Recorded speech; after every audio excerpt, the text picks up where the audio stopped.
नमस्कार सभी को। अरे जोश खत्म हो जाता है क्या इस टाइम?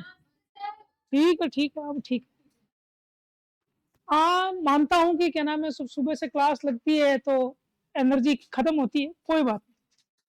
तो कल हम कर रहे थे शायद हिमालय का पार्ट, जनरल इंट्रोडक्शन कर रहे थे और उसमें कुछ बातें करते हैं, थोड़ा सा ध्यान रखना। हमने राज्य कर लिए थे।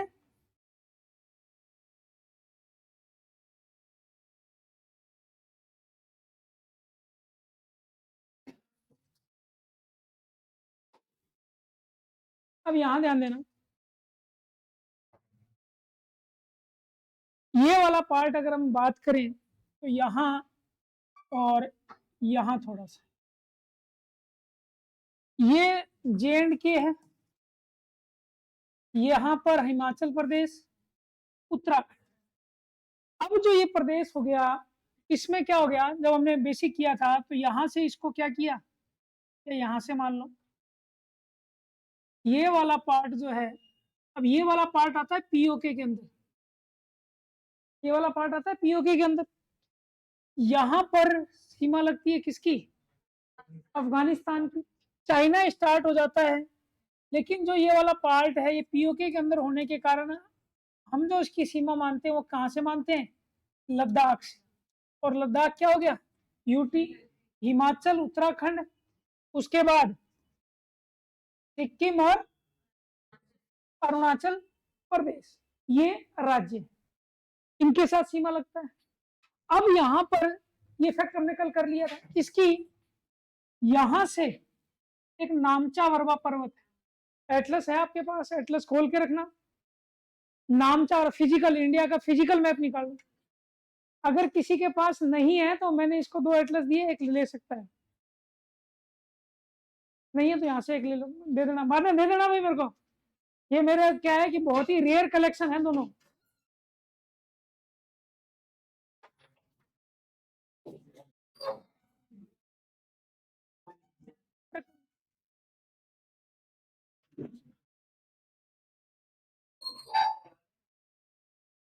देखो यहां पर नामचा वरवा पर्वत है और यहां से हिमालय दक्षिण की तरफ मुड़ गया है। ये क्यों मुड़ा हम बात करेंगे, जब इसकी उत्पत्ति का अभी सिद्धांत करेंगे तो हमें पता चलेगा कि यहां से क्यों मुड़ा। तो इस नामचा वरवा जो पर्वत है, आप देखोगे अरुणाचल प्रदेश के एकदम ऊपर है। मेरे दिखाने का मतलब ये है, फिजिकल मैप देखो, हाँ यही फिजिकल फिजिकल देखो, वहां से दक्षिण की तरफ, भौतिक या प्राकृतिक मैप लिखा होगा तो नामचा वरवा, और यहीं से मैं एटलस निकाल लेता हूँ, वो लीजिए, आपकी समस्या आ रही है।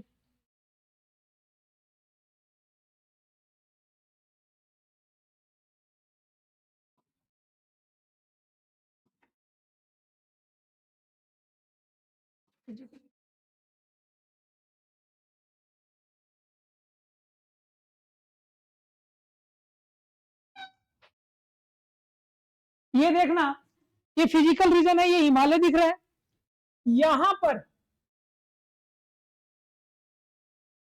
यहां पर नामचा वरवा पर्वत है और यहां से हिमालय कहां की तरफ,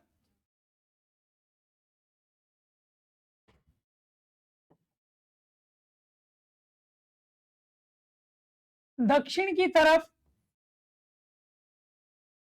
और यह जो हमारा आइलैंड है अंडमान निकोबार द्वीप समूह, ये हिमालय का पार्ट है, लेकिन वह पार्ट जो क्या हुआ, नीचे धस गया, सबडक्शन हो गया, नीचे चला गया, और इसके कुछ भाग ऊपर रह गए जो द्वीप समूह के रूप में। तो कई बार प्रश्न पूछा जाता है कि अंडमान निकोबार द्वीप समूह क्या है, कोरल द्वीप है, पर्वतीय द्वीप है, पठारी द्वीप है, तो ये क्या है, पर्वतीय द्वीप है, और यहां से ये दक्षिण की तरफ मुड़ गया। उसके बाद अगर हम बात करें तो हिमालय यहां अफगानिस्तान की तरफ से भी क्या है, दक्षिण पश्चिम की तरफ, और यहां पर सुलेमान पाकिस्तान की जो रेंज है, ये हिमालय का ही विस्तार है। ये क्यों हुआ तो उत्पत्ति में हम करेंगे, क्योंकि जब प्लेटें टकराएंगी तो जब देखो ये वाले कोई इस तरह की प्लेट और यूं टकराएंगी तो जहां इनके किनारे होंगे, जहां किनारे होंगे तो देखो वहां से मुड़ रहा है कि नहीं मुड़ रहा है, देखो ये हाथ सीधा है, मुड़ा, तो जहां पर किनारे होंगे वहां से क्या हो जाएगा, नीचे की तरफ मुड़ जाएगा। इसीलिए हिमालय का जो आकार है वो इस तरह धनुषाकार है। ऐसा है धनुषा, क्योंकि यहां से इधर मुड़ गया, यहां से, और यहां पर कई श्रृंखलाएं उसकी, तो ये उसका आकार है। तो बात हो गई यहां। उसके बाद देखें तो देखो पश्चिम में हिमालय का, और ये क्या हो जाएगा हिमालय का पूर्व, दो नदियां हैं। पश्चिम में जो नदी बहती है मुख्य वो कौन सी है, सिंधु यानी इंडस, और इधर पूर्व में जो है ब्रह्मपुत्र। तो अगर हम हिमालय के मुख्य हिमालय की बात करें, हिमालय रेंज की बात करें, तो पश्चिम सीमा उसकी कौन सी नदी बना रही है, सिंधु नदी, और पूर्वी सीमा कौन बना रही है, ब्रह्मपुत्र। यह गोर्ज का निर्माण करती है। एक शब्द आता है गोर्ज, हिंदी में इसको खंड बोलते हैं, और एक शब्द आपने सुना होगा महाखंड, और अंग्रेजी में बोलते हैं कैनियन। क्या डिफरेंस होता है दोनों, हिंदी नाम है इनके, इन दोनों में क्या डिफरेंस होता है, ठीक है। कैसे बड़ा रूप का मतलब, जैसे ये वी से वैली होगी, ठीक है, यहां पर्वत है, यहां पर्वत है, ठीक है, तो इसका कैसे रूप बड़ा होगा, इसको और गहरा कर दिया जाए इस तरह से, और गहरा पता लगे। अरे समझ लो, इनका कॉन्सेप्ट सही है, इन्होंने परिभाषा सही दी है, लेकिन जब हमें एक्सप्लेन करना है, जब हमें किसी को बताना है तो वो हमें आना चाहिए। यानी इंटरव्यू के अंदर पूछ लिया जाए, आप ज्योग्राफी के स्टूडेंट हो, आपने ज्योग्राफी पढ़ी है, तो गोर्ज कैनियन क्या होता है, क्योंकि एक आपका सब्जेक्ट का एक्सपर्ट भी बैठा हो। तो सुन लेना, जब वी आकार की घाटी है, अब इसमें नदी या तो ऊपर से इधर से उतरेगी या इधर से उतरेगी, एक तो ये कंडीशन होगी, या एक इसके बीच में। तो जब इसके जो पार्षद हैं, ये किनारे हैं, ये क्या करने लग जाए, काटने लग जाए। अब नदी अगर मान लो यहां से उतरेगी तो इसके ये जो यहाँ पर उसकी तीव्रता क्या होगी, कम होगी, या ढाल क्या होगा, तेज होगा। तो पानी तेजी से उतरेगा या धीरे धीरे, जब पानी तेजी से उतरता है, जब पानी तेजी से उतरेगा तो कटाव ज्यादा करेगा, यानी अपर्दन ज्यादा करेगा या ज्यादा करेगा, तो अपर्दन ज्यादा करेगा तो निक्षेपण कम होगा। जब ढाल तीव्र हो, ये कॉन्सेप्ट समझना, जब ढाल क्या हो नदी का, तीव्र हो, तो वहां अपर्दन ज्यादा होगा, निक्षेपण कम होगा। जहां पर ढाल मंद है, नॉर्मल आ गया, तो वहां नदी की रफ्तार क्या हो जाएगी, वेग क्या हो जाएगा, कम। जब वेग कम होगा तो कटाव भी क्या करेगी, कम, लेकिन वो निक्षेपण क्या करेगी, ज्यादा। इस तरह जब पर्वतों से उतरती है नदियां तो उसमें वेग ज्यादा होता है, उसमें एनर्जी ज्यादा होती है, इसलिए कटाव क्या करता है, ज्यादा करता है। और कटाव ज्यादा करेगा तो जो उसके साथ बड़े बड़े पत्थर कंकड़ आकार उनका बड़ा होगा या छोटा, बड़ा होगा, बड़े बड़े तोड़ के लाएगी। इसीलिए जो पर्वतों के पैरों में कंकड़ पत्थर बड़े बड़े मिलेंगे। जब हम मैदान करेंगे तो भाबर, खादर नाम सुने होंगे आपने, ठीक है, तराई, तो इस तरह की वहां आकृतियां देखने को मिलेगी। हरिद्वार गए होगे तो ऋषिकेश की तरफ, ऊंचाई की तरफ हम जाते हैं तो गंगा के अंदर बड़े बड़े क्या मिलते हैं, पत्थर।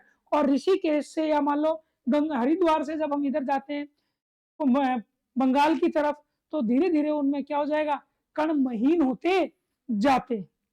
तो कहने का मतलब यह है कि जब इनके पार्श्व को काट कर और क्या करेगी, गहरा करेगी, तो एक खड्डे का सा निर्माण करेगी। खड्डा कभी यूं नहीं होता, खड्डा धीरे धीरे क्या होने लगता है, यू आकार का होने लगता है।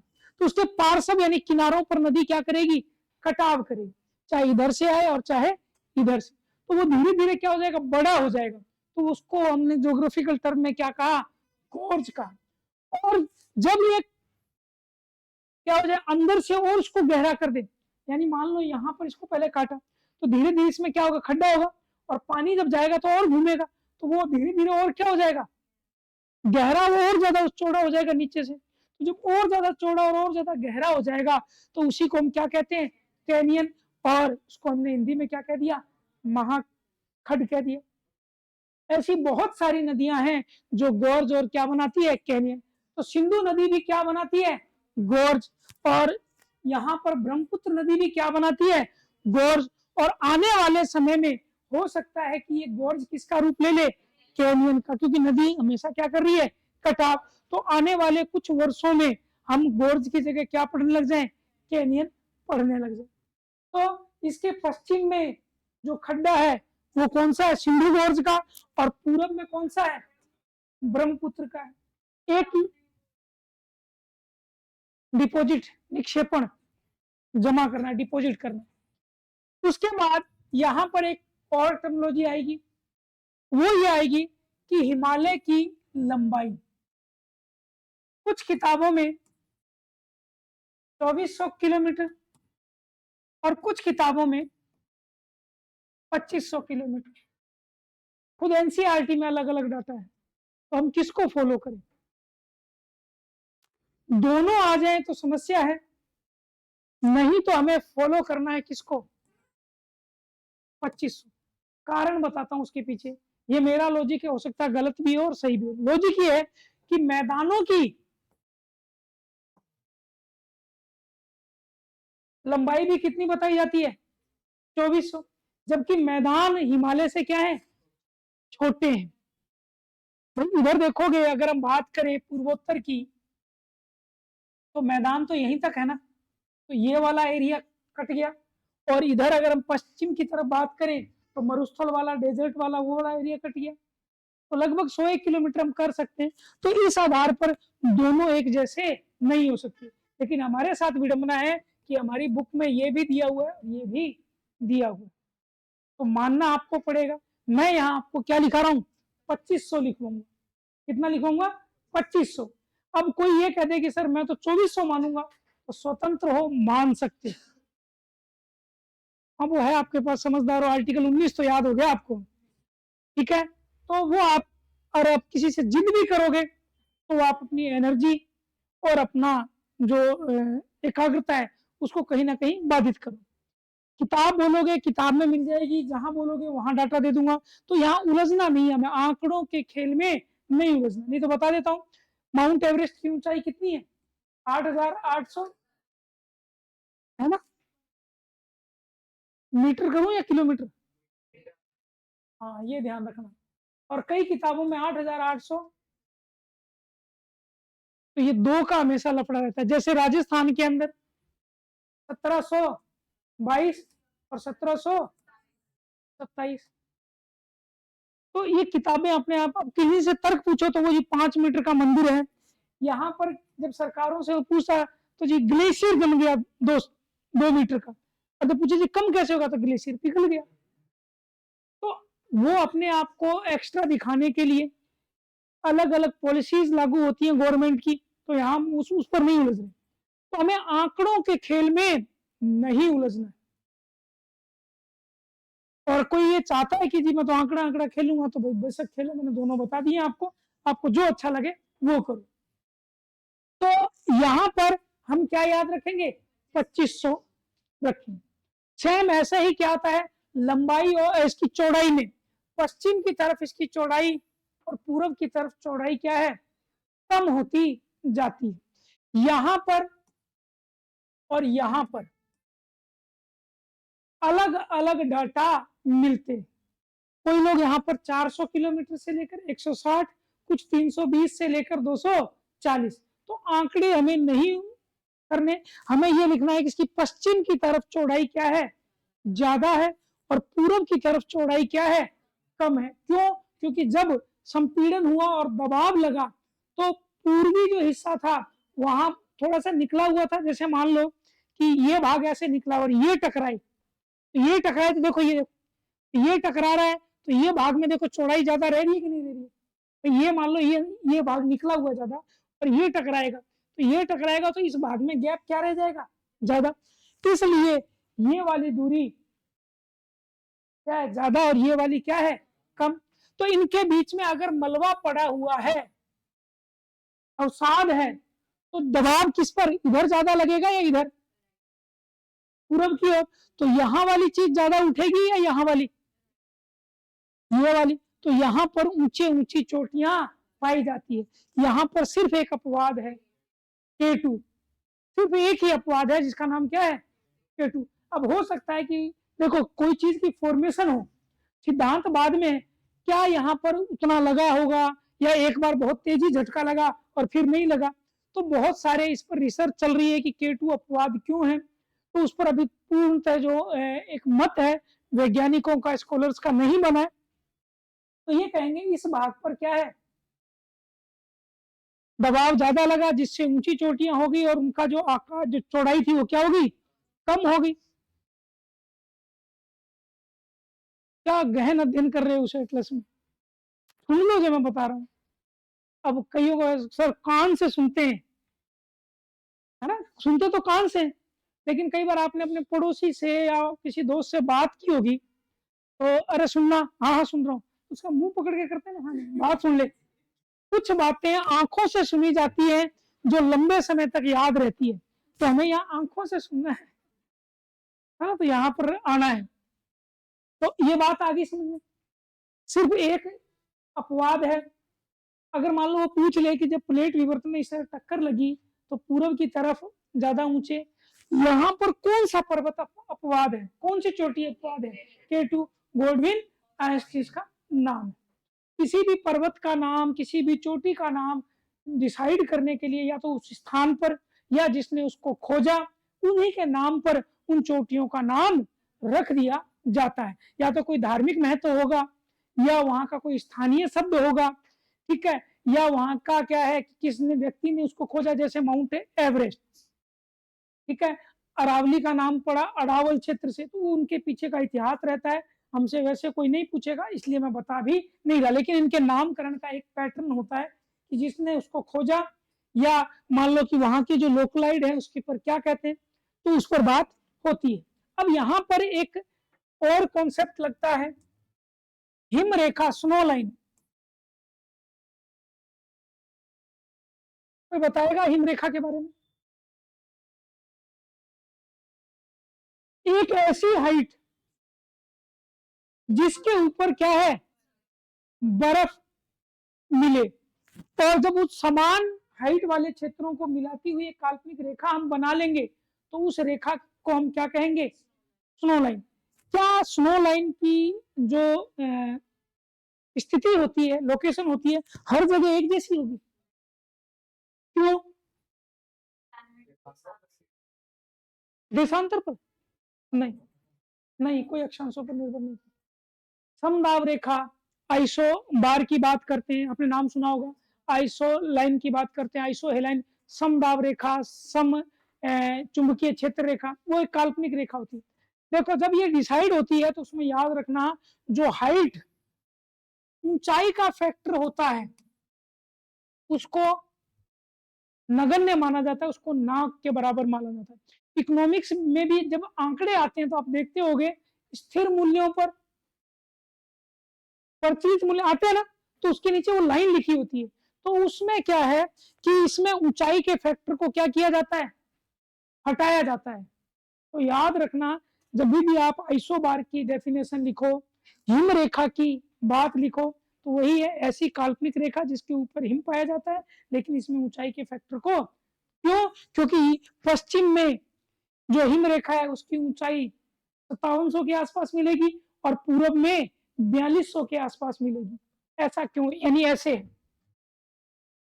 यहां पर बर्फ जो है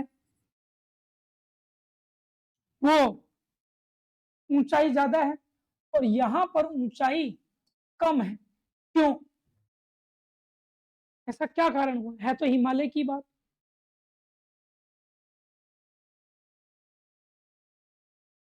नहीं, इधर रेनफॉल भी ज्यादा है, यहां पर रेनफॉल ज्यादा है, यहां पर रेनफॉल नहीं है लेकिन बर्फबारी ज्यादा है। क्लाइमेट के हिसाब से क्या ऐसे क्लाइमेट में क्या चेंजेस हुए, क्या चीजें हुई, ये बात हम पढ़ लेते हैं कि पश्चिम की तरफ हिमरेखा। चलो, नॉर्थ की साइड क्या आती है? अच्छा, इधर देखो वनस्पति भी ज्यादा है, इधर वनस्पति भी कम है। क्यों भाई? आप देखो उधर वनस्पति ज्यादा है, इधर जो सबसे मेन चीज है बरसात के लिए, वर्षा के लिए क्या चीज होनी चाहिए? वेजिटेशन, बायोडाइवर्सिटी, टेम्परेचर, दाब। अच्छा, और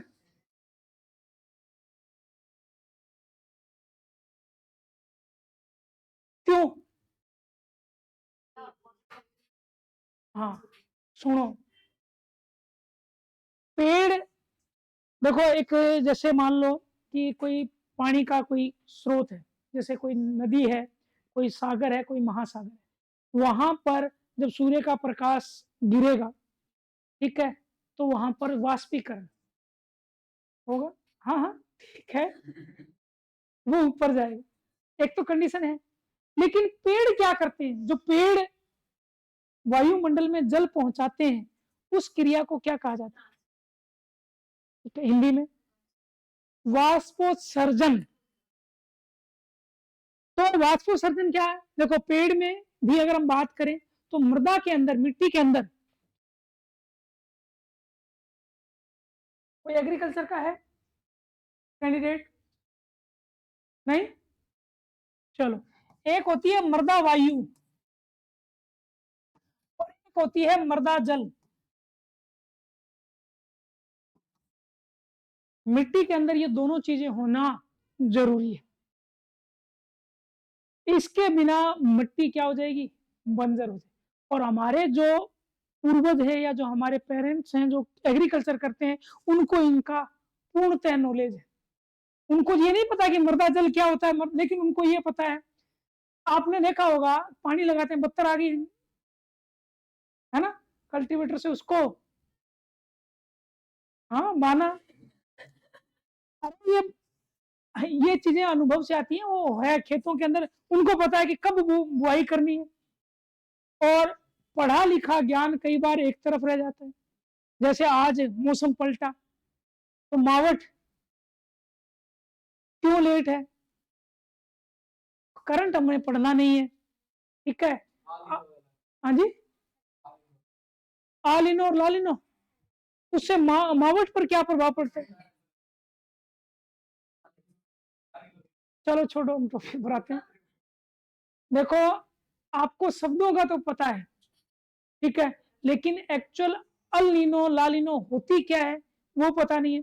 क्या मावठ पर अल नीनो, मावठ पर अल नीनो लालिनो का कोई प्रभाव नहीं पड़ता। पश्चिमी विक्षोभ क्या है? पश्चिमी विक्षोभ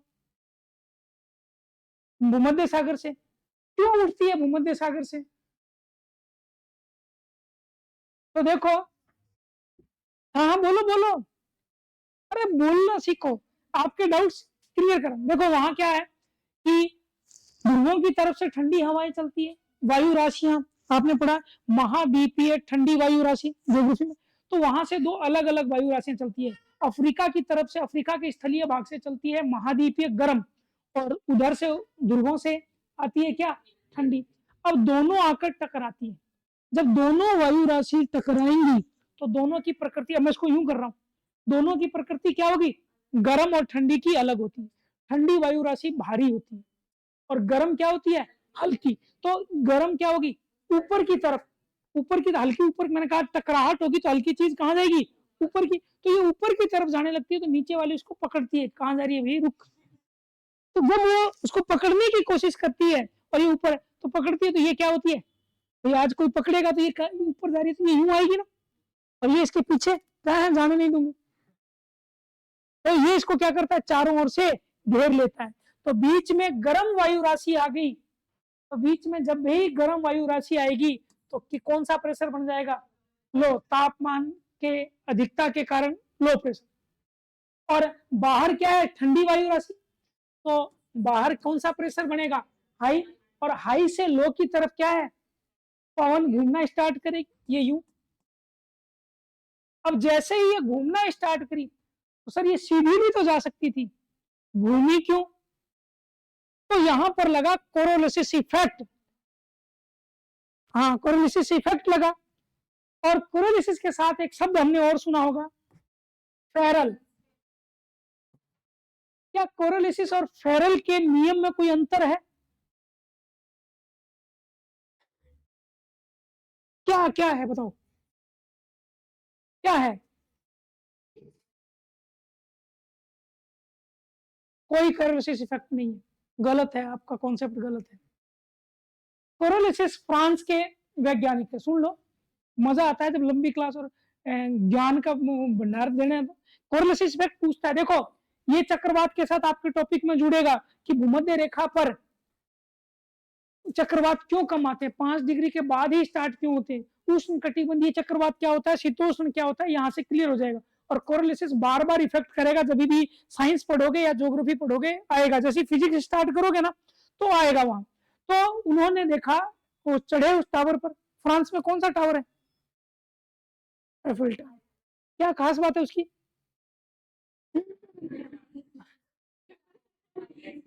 थोड़ा सा झुका हुआ है वो, और ऐसा लगता है कभी गिरेगा, इसलिए उसको वंडर की संख्या मिलेगी। ये सुंदर सुंदर तो सारी चीजें इस प्रकृति में। चलो, वो उस पर चढ़े और उन्होंने वहां से एक बॉल फेंकी, बॉल क्या आनी चाहिए थी, लेकिन वो सीधी नहीं, कभी ऐसे चली कभी वो चली। तो उन्होंने अपना कॉन्सेप्ट किया कि घूर्णन करती हुई पृथ्वी पर या घूर्णन करती हुई कोई भी वस्तु पर, गतिशील वस्तु हो, गतिशील कोई भी चीज हो, तो वह अपने मूल स्थान से विक्षेपित हो जाएगी। मूल स्थान से जाना यूं था, उससे विक्षेपित हो जाएगी। जैसे आपने कई बार गोल चक्री में आ जाते हैं और घूमते हैं, और घूमते हुए जब कोई राउंड चीज पर हम बॉल फेंकते हैं तो क्या हम सीधी फेंक लेते हैं, घूमती है। या क्रिकेट आप लोगों ने खेला होगा, हेलो, नई बॉल, लेदर की नई बॉल, स्विंग का कॉन्सेप्ट आपने सुना होगा, स्विंग हो रही, या कई बार हम बहुत तेज शॉट मारते हैं और वो हवा में ट्रेवल करती है, और वो ट्रेवल करती हुई यूं स्विंग करती है, वो गतिशील वस्तु है ना, तो वो जानी सीधी चाहिए, लेकिन वो मुड़ क्यों गई, स्विंग, स्विंग हो रही है, तो स्विंग करवाने के पीछे कॉन्सेप्ट, एक को साइन रखना पड़ता है और दूसरे को क्या करना पड़ता है, खुदरा रफ रखना पड़ता है। जब वायु उस पर टकराएगी तो उस चमकने वाले पॉइंट पर कम घर्षण करेगी, दूसरे पर ज्यादा, तो बॉल मूव कर, तो वो कॉन्सेप्ट, तो गति करती हुई कोई भी चीज है वो अपने मूल स्थान से क्या होगी, विक्षेपित हो जाएगी। तो वो नियम कहलाया कौन सा, कोरोलिसिस इफेक्ट कहलाया। अब ये अमेरिका के थे, तो इनको कुछ ज्ञान देने की आदत थी। उन्होंने कहा, कोरोलिसिस ने बता तो दिया कि मूल स्थान से विक्षेपित हो जाएगी, लेकिन किस गोलार्ध में किस ओर, दिशा नहीं बताई उसने। तो इसने बताई कि उत्तरी गोलार्ध में अपने दाहिनी ओर और दक्षिणी गोलार्ध में अपने बाईं ओर, और इसके पीछे पृथ्वी का घूर्णन काम करेगा। पृथ्वी जो घूम रही है, अब पृथ्वी घूम रही है, क्या पृथ्वी हर अक्षांश पर, आप मत बोलो, ठीक है, हर अक्षांश पर उसकी स्पीड एक जितनी है, क्यों, भूमध्य रेखा पर कम है, ध्रुवों पर ज्यादा है। बचपन में मम्मी ने स्नान नहीं करवाया, बताओ बताओ, देखो कॉन्सेप्ट लगता है। चलो, एक गेम खेला होगा आपने, या ये आदत होगी, मैंने तो बहुत किया, बट्ठल थोड़ा सा उसमें डाला सर्फ, हाथ डाला, घुमाया होगा, जब घुमाया होगा तो किनारे वाला जो पानी होगा वो ऊपर की तरफ उठ रहा होगा, और जो बीच वाला होगा वो घूमते हुए कहाँ जाता है, नीचे जाता है। समझ गए बात मेरी। तो देखो, एरिया बट्ठल का उतना ही है, या टब का जो भी एरिया उतना ही है, घूमने की स्पीड अलग हो जाती है। क्यों, क्योंकि जहां अक्ष है उसको दूरी थोड़ी तय करनी पड़ती है, और जैसे उससे परिधि की तरफ जाते हैं, किनारे की तरफ जाते हैं, उसकी गति ज्यादा हो जाती है, अपकेंद्रीय अभिकेंद्रीय बल इफेक्ट, क्योंकि उसको उतने ही टाइम में दूरी क्या करनी पड़ती है। तो इसलिए भूमध्य रेखा, ध्रुव अक्ष कहाँ है पृथ्वी का, ध्रुवों पर, अक्ष कहाँ है ध्रुवों पर, तो ध्रुवों पर घूर्णन गति क्या होगी, कम। और सबसे ज्यादा घूर्णन गति कहाँ होगी? इक्वेटर पर 1600 किलोमीटर प्रति घंटे की रफ्तार से पृथ्वी घूमती है। तो जब वो अलग अलग होगी तो क्या होगा? ज्यादा से कम क्षेत्र और कम से ज्यादा क्षेत्र में जाएगी तो विचलन होगा कि नहीं होगा? तो फेरल ने विचलन की दिशा बताई और विस्थापन की यानी विचलित होने की, मूव करने की बात किसने कही? कोरोलिसिस ने कही। तो कहां से चले थे हम? दोबारा चलते हैं। तो दोबारा जब हम मृदा जल और मृदा वायु पर आते हैं तो मिट्टी के अंदर क्या है कि असंगठित होती है। मिट्टी क्या होगी? असंगठित। मृदा किसको बोलेंगे? चट्टानों का असंगठित रूप, यानी जो एकदम संगठित नहीं है। कंपोजिट अगर हो जाए तो वो क्या बन जाएगी? चट्टान बन जाएगी। मिट्टी जो मृदा होती है वो आप इसको ऐसे भी उठा सकते हो। असंगठित है, कठोर कम है, तभी उठ रहे। तो उन कणों के बीच क्या मौजूद रहती है? वायु और जल। और पौधे इसी से अपना भोजन बनाते हैं।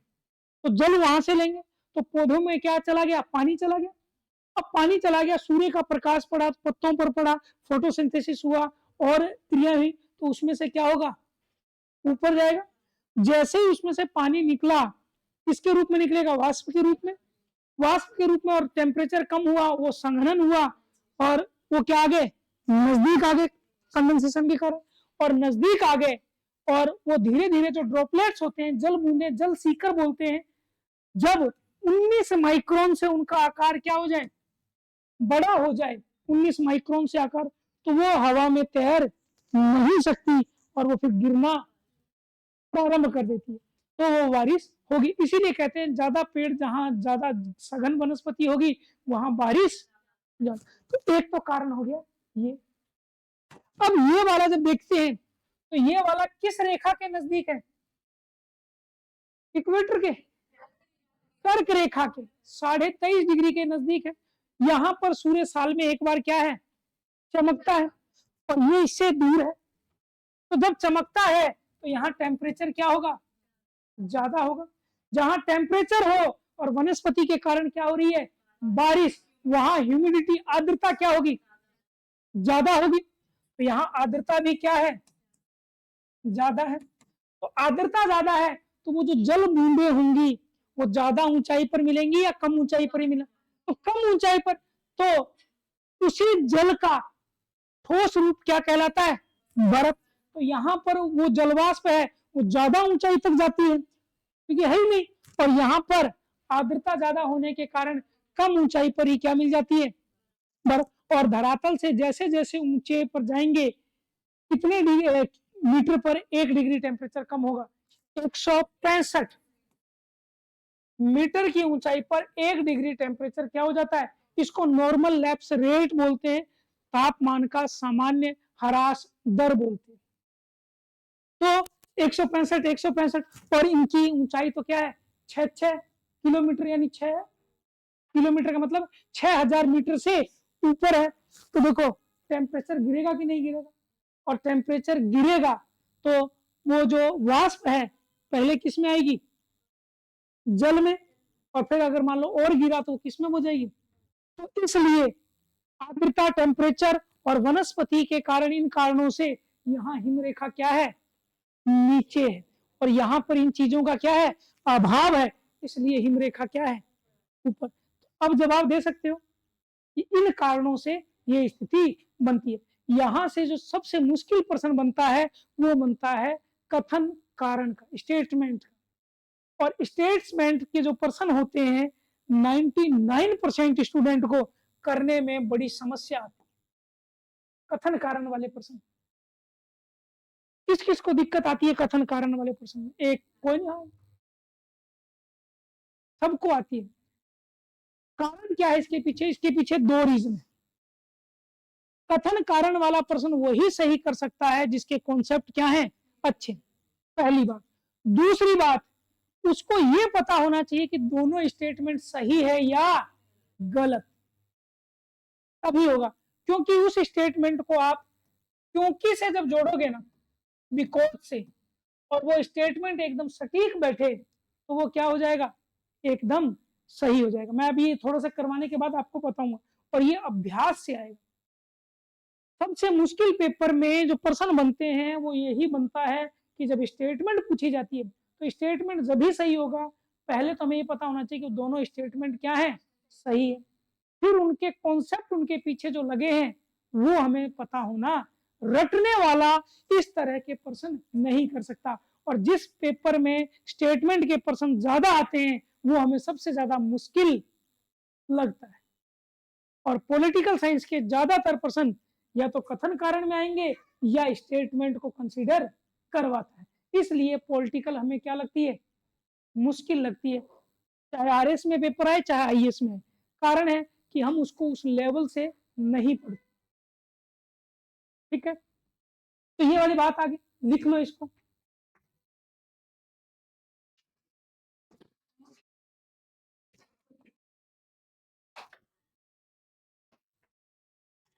सामान्य परिचय में पश्चिम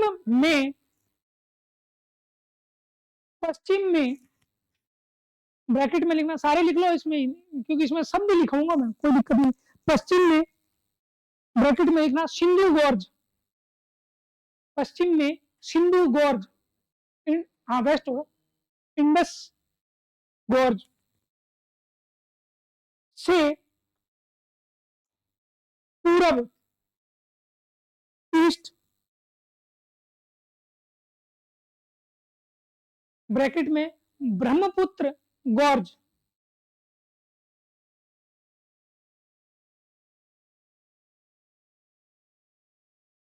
के मध्य आगे लिखना लंबाई, लेंथ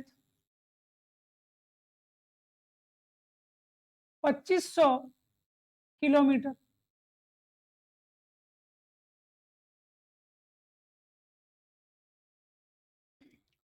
चौड़ाई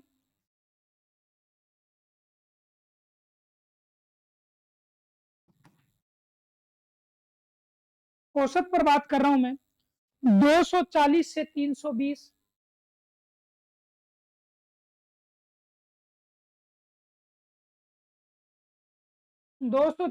किलोमीटर से ब्रैकेट में लिख लेना पश्चिम में 400 किलोमीटर और पूरब में 160 किलोमीटर। लेकिन ये औसत एवरेज की बात करें 240 से 300 किलोमीटर। इसके बाद ऊंचाई, हाइट की बात करें, ऊंचाई औसत है 6000 मीटर, 6000 मीटर। तो हिमालय विश्व के सबसे ऊंची पर्वतमालाओं में से एक है। क्यों है भाई, ये ऊंचा क्यों हुआ? तो यहाँ पर इतनी ऊंची ऊंची चोटियां क्यों पाई जाती हैं, आपसे पूछ लिया जाए। हर्ष जी बताओगे क्यों, यही क्यों पाई गई ऊंची ऊंची?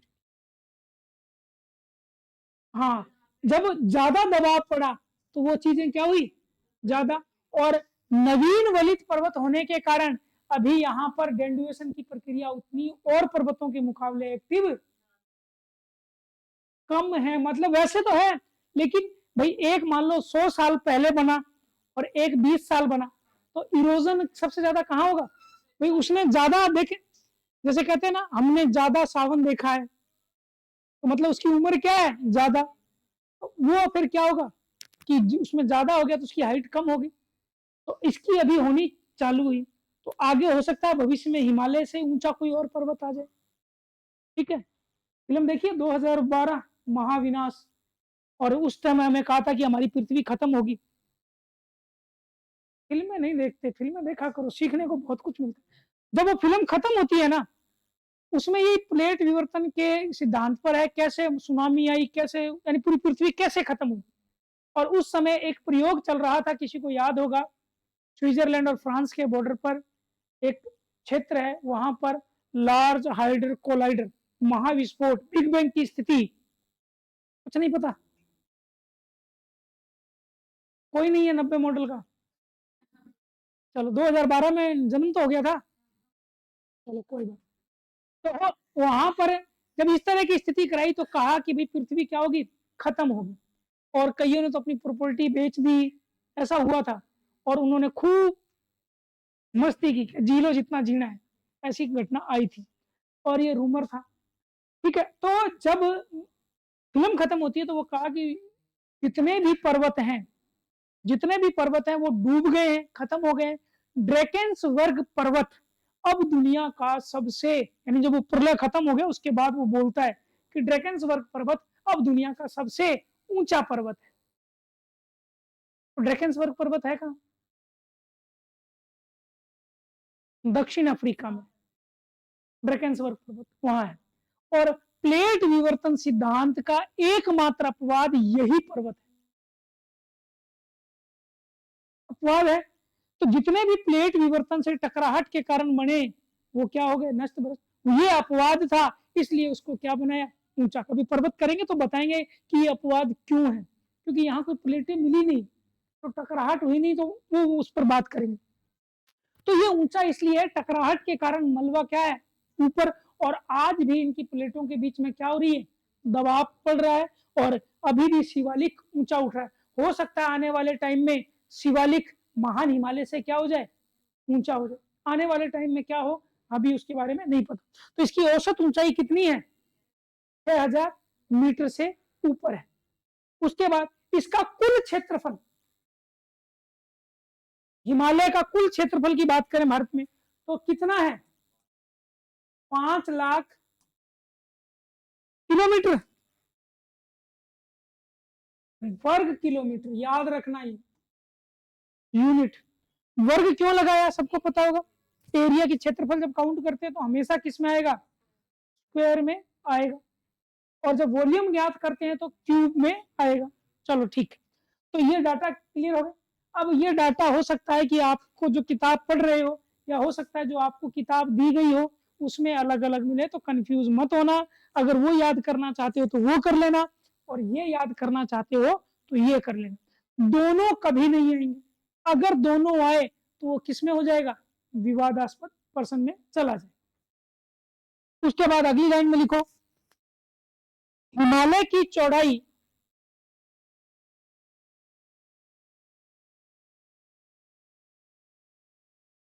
पश्चिम में ज्यादा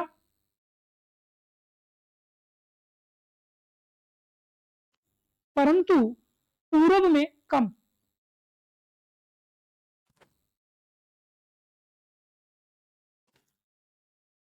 पश्चिम में चौड़ाई क्या है? ज्यादा है और पूर्व में क्या है? कम है। इसीलिए लिखना परंतु ऊंचाई पश्चिम में कम, पूर्व में ज्यादा। करिश्मा, विलोमानुपाती संबंध होता है तो उसको इंग्लिश में विलोमानुपाती को क्या बोलते हैं? नहीं, मेरे को अभी क्या है उसका इंग्लिश टर्म याद नहीं आ रही। यानी विपरीत संबंध, अपोजिट शब्द उसके लिए यूज नहीं।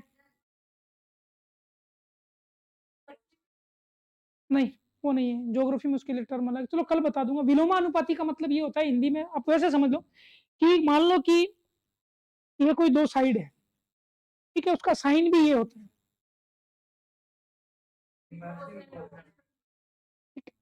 तो एक चीज बढ़ेगी तो दूसरी उसी में घटेगी। समानुपाती का मतलब होता है दोनों घटेगी और दोनों बढ़ेगी। कई बार इससे जुड़ा हुआ प्रश्न आ जाता है। कैसे पूछ लेगा? जैसे मान लो कि पश्चिम से पूरब की ओर जाने पर, हिमालय में पश्चिम से पूरब की ओर जाने पर, ठीक है, ऊंचाई घटती है। तो कथन क्या सही है गलत है? पूर्व में जाने पर क्या होगी? बढ़ेगी। और पश्चिम में जाने पर क्या होगी? कम होगी। तो कई बार याद रखना, जैसे मान लो कि आपको अक्षांश की बात कर दी जाए, भूमध्य रेखा से ध्रुवों की ओर जाने पर अक्षांशों के बीच की दूरी बढ़ती है या घटती है? मैंने उस दिन कहा था हल्की बढ़ती है लेकिन बढ़ती है। अब इसको उस तरह पूछ सकता है, कैसे बनाएगा? या जैसे ये मानो कि ऊंचाई और तापमान में संबंध कैसा है, तो देखो ये अब मैंने बता दिया कि ऊंचाई पर जाने पर तापमान क्या होगा? कम। तो इसको ऐसे पूछ सकता है कि ऊंचाई और तापमान में व्युत्क्रमानुपाती या विलोमानुपाती संबंध होता है, तो है कि नहीं है? जैसे जैसे ऊंचाई पर जाओगे वैसे वैसे तापमान कम होगा। तो कई बार ऐसे टर्मोलॉजी से भी प्रश्न आ जाते हैं। तो याद रखना, पूरब में ऊंचाई ज्यादा, उसके बाद क्या है कि चौड़ाई कम, बात होगी। उसके बाद लिखो अगली लाइन, हिमरेखा आइसोलाइन। हिमरेखा पश्चिम में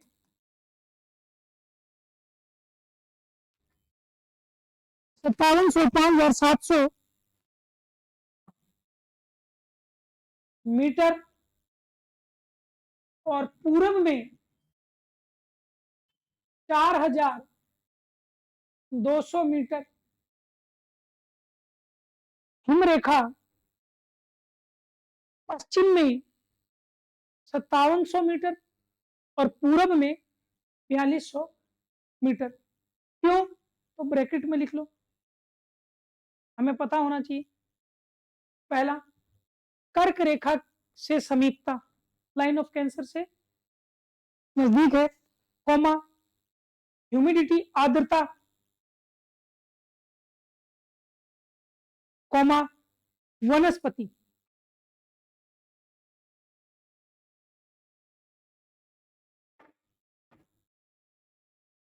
और एक और लिख लो, सागर से समीपता, यानी बंगाल की जो खाड़ी है और अरब सागर की बात करें, देखो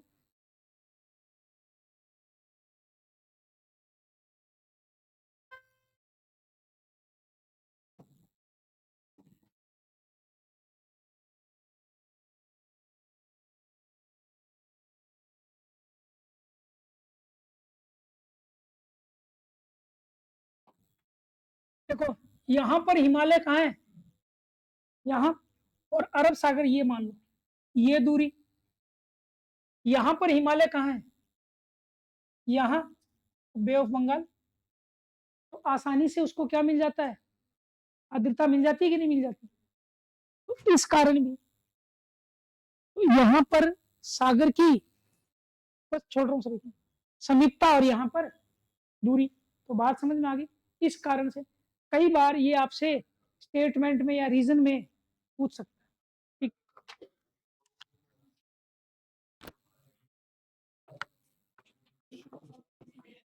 क्या नाम है, अस्मिता नाम, को एटलस ले लेना, अस्मिता।